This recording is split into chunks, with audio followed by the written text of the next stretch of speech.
અત્યારે મોટા મોટા સ્ટેજ ઉપર ડાયરા પ્રોગ્રામમાં ઓહો એવા વખાણ કરશે, પણ ઈ વખાણ એના નથી, જામીન કરાવી દીધા ને એના વખાણ છે. પણ એ સાહિત્યકાર, હવે તારા સમાધાન તે મારી યાર કર્યું તું ને ઈ જીરો.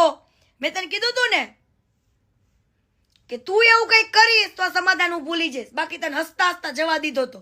તે મારી આબરૂ લીધી ને તોય તને હસતા હસતા જવા દીધો તો દેવાય ખબર. પણ હવે નહીં, હવે તારે મારા બધા જવાબ દેવા પડશે. કેમ ભાઈ? આ દુનિયા જોડે ખોટું થાય છે, આ માર્કેટ જોડે ખોટું થાય છે હે.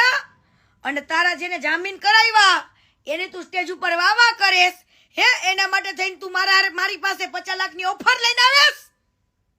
હાલ આવી જા મેદાનમાં, તને